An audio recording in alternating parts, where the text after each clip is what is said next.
painful concern at times is that of the welfare of my family, but I try even in this regard, in a spirit of trust and surrender to God's will as I will see it, to say, God will provide. It is inevitable that in working for freedom, some individuals and some families must take the lead and suffer. The road to freedom is near the cross. Freedom is an abstract concept, but one thing that is known above the rest, equality is a right that should be afforded to every individual no matter race, gender, or sociodemographic. The strive for equality is not just some happenstance occurrence. No, it is a long-pursued mission that one must persist through and work towards. That is what I dedicated my life to, and that is a legacy I wish to leave behind. I was born in 1898 to two loving parents at the Luthuli mission station. I was given the name Albert John Muthbi Luthuli at birth, my Zulu name meaning continuous rain. I was fortunate enough as a child to begin my education in the year 1911 at the Groutville School. It was during this time that the Land Act No. 27 was passed, which confined Africans and deprived them of rights. However, my life was still able to progress at this point, continuing on and furthering my learning at Olange Institute Boarding School, where I learned and studied under Dr. Dubé, the founder and president of the South African Native National Council. After 2 semesters, I passed and transferred to a Methodist university. In 1917, I took my passion for learning and applied it, becoming the principal and singular staff member to a tiny elementary school where I was able to impart knowledge upon the impressionable young children of Africa.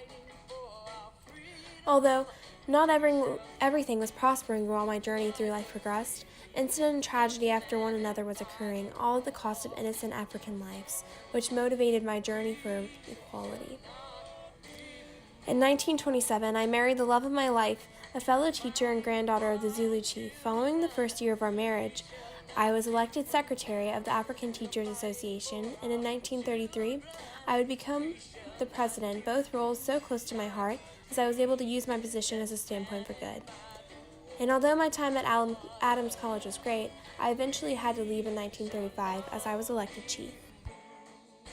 In 1944, the African National Congress Youth League is officially formed, and soon following, I joined the African National Conference, and during the year 1945, formerly known as Chief Luthuli, I would be elected to the Executive Committee of the Natal Provisional Division of the ANC. 1946 proved to be a trying year as my idol and mentor, Dr. Dubé, passed away, leaving me his position on the Natives Representative Council. 1951 was a tremendous year for my family and I as I represented Natal at the ANC National Conference, and on November 23rd of that eventful year, I was elected president of the African National Congress. Utilizing my position in a power place, I called for unity and to redefine the challenges that we were facing in hopes for striving at a better future. Following these victories, I partook and led a series of campaigns and protests which led to my election as President General at the ANC Annual Conference. However, in 1953, my success draws attention from the government, resulting in my ban for 1 year attending any political or public gatherings and was prohibited from entering any major city.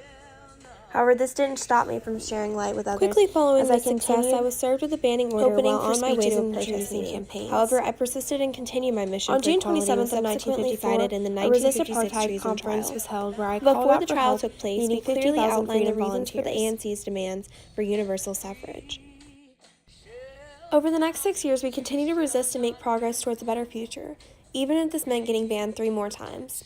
When tried for treason, with 28 other freedom-fighting individuals, we were found not guilty and the case was discharged. In 1961, I delivered my Nobel Peace Prize address for being recognized as a distinguished world citizen and fighter for peace, an honor that is so special to me as I was the first African to be recognized. My life continued as I made more and more steps towards a brighter future for all of Africa's citizens. However, the sunset of my life on July 21st, 1967, as I was struck by a train on a narrow bridge near my hometown of Groutville. The fight for freedom is a long one, but I am eternally proud of the legacy I left behind and the lives I was able to change.